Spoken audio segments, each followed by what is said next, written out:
8'de sağlık tüm hızıyla devam ediyor.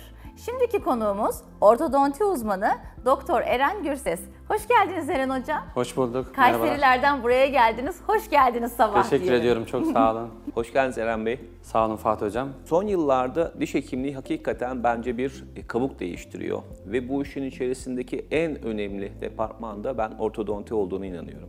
Öyle. Gerçekten koruyucu Aynen. diş hekimliğinde olsun, dişlerin düzgün çıkması zaten onun daha sağlıklı ilerlemesini sağlıyor. Dişlerimizde ortodontik problem olmadığını nasıl anlayabiliriz? Böyle bir soruyla başlayalım. Biz böyle bir soru geldiğinde aileleri şöyle bilgilendiriyoruz. Çocuğunuzun süt dişleri çıktıktan sonra yaklaşık 6-8 yaş arasında daimi dentisyona geçiş döneminde muhakkak bir ortodontist kontrolünden geçirin diyoruz. Çünkü asıl sorun orada gözüküyor. Nasıl asıl sorun orada gözüküyor? Mesela çocukta bir ortodontik anomaliden ziyade iskeletsel bir sorun varsa, alt çenesi öndeyse 4 daimi keser sürerken mutlaka ortodontist kontrolüne getirin. Uzun vade bunların sorunları çözülmeyebiliyor. O yüzden 6-8 yaş arasında bir ortodontist kontrolü şart diyoruz. Tabii eskiden dediğiniz gibi çene geride ya da çene önde olması, babası da öyle genetik zaten diye Tabii bakılırdı, kabul değil mi görüyordu. hocam? Ama şimdi bunun uzun vade bir sürü komplikasyonları ortaya çıkıyor. İşte alt çenenin önde olması sadece bir görüntü bozukluğu değil, fonksiyon bozukluğu da getirdiği için uzun vadede dişlerin kaybıyla sonuçlanıyor. Yani 6-8 yaş arasında ortodontist kontrolü şart diyoruz. Çünkü alt çenenin yeri olduğu durumlarda sadece görüntü bozukluğu değil, uzun vade fonksiyon kaybı da beraberinde geliyor. Çünkü çiğneyememe sorunu başlıyor. Aynen öyle. Dişleri kaybettiğinde geçtik. Dişler kaybedildikten sonra iskelesi olarak alt çene öndeyse doğru düzgün bir protez de yapılamıyor. Yani bundan 50 yıl, 60 yıl sonrasında düşündüğümüzde ortodontist kontrolü en başta şart. Daimi dentisyona geçerken. Peki hocam, şeffaf plaklar şu anda çok günümüzde. Sizler de yapıyorsunuz şeffaf Aynen. plak konuştuğumuz gibi. Şeffaf plak nedir? Bize birazcık açıklayabilir misiniz? Şeffaf plaklar artık neredeyse tellerin yerini tamamen doldurmuş durumdalar. Tellerle dişlere verdiğimiz bütün hareketleri şeffaf plaklarla da verebiliyoruz. Bunu popüler olmasının sebebi tele göre çok daha konforlu olması. Örnek veriyorum, yani çok basit, en bariz özelliği tel gözükür, şeffaf plak gözükmez. Hatta bir arkadaşıma yaptım, bir bayan arkadaşıma yaptım, eşi de arkadaşım olur. Eşi 4 ay sonra fark etti, hatta eşin esprisi oldu, hiç bakmıyor adam sana falan diye esprisi Evet. oldu.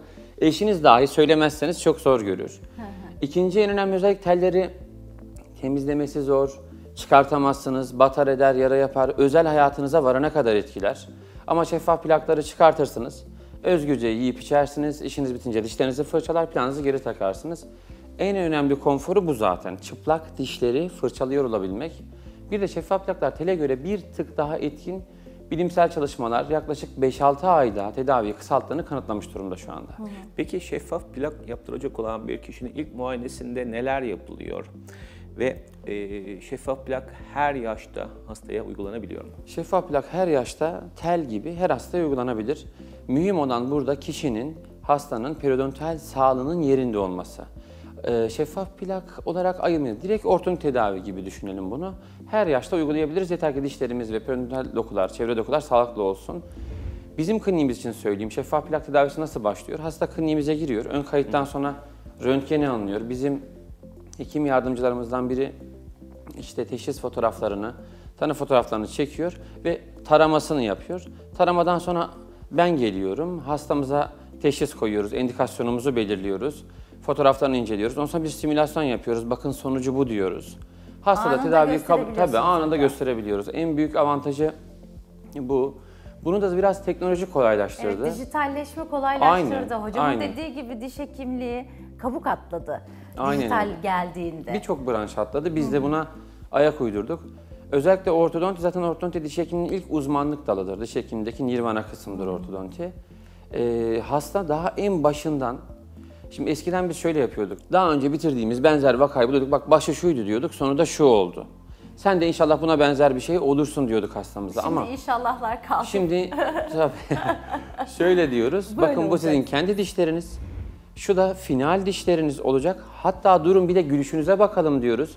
Eğer güzel bir smile fotoğrafı, gülüş fotoğrafı aldıysanız neredeyse o dijitalleşme dediğimiz kısım, isim vermek istemiyorum şimdi, markada söylemeyeyim. Final gülüşünü hastanın %90, hatta %100'e yakın gösteriyor. Hasta kendini o düzgün halini gülerken görüyor yani. Hem de o zaman sizin tedavinizde sonucu gösterdiğiniz için çok daha rahatlıkla kişinin de kendisinin çok daha rahatlıkla gelmesine sebep oluyor değil mi hocam? Burada aslında şuna dikkat etmek lazım. Burada indikasyon en önemli şey. Eğer yanlış indikasyon koyarsanız bilgisayar sonuçta bunu düşünmez. Doğru indikasyon, hastaya doğru sonucu gösterdiyseniz ileride hem etik açıdan hem ahlaki açıdan hastayı yanlış yönlendirmemek adına diyeyim.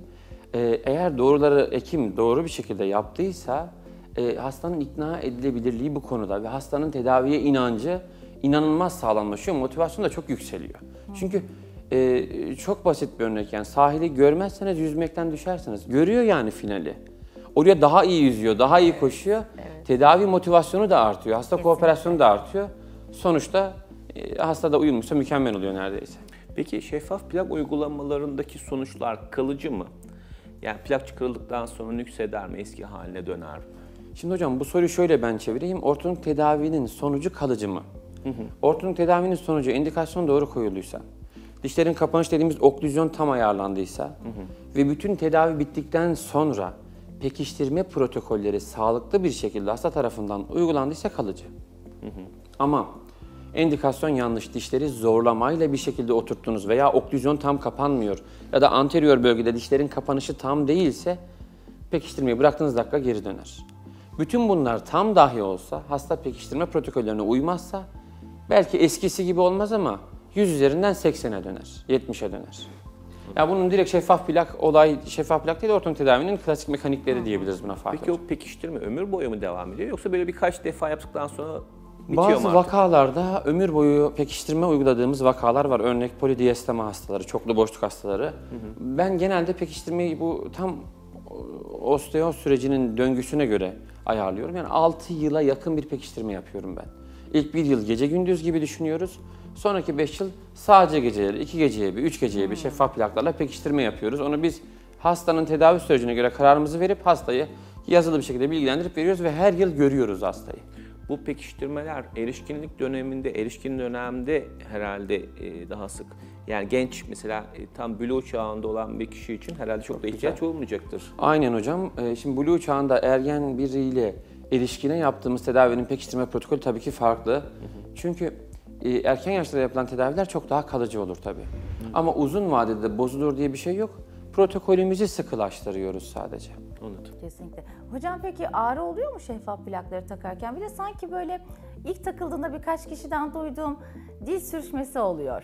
Şimdi tabii alışma süreci var. Bu 0,75 mm kalınlığında bir plak. İster istemez ilk başlar konuşmayı biraz etkiliyor. Ama ağrı tele göre çok daha az ağrı şikayeti.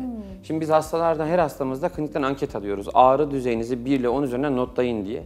Neredeyse tele göre %20'ye düşüyor yani. Tel 10'sa bu 2. Hem görüntü de güzel. Evet, ciddi bir ağrı yaşayan duymadım.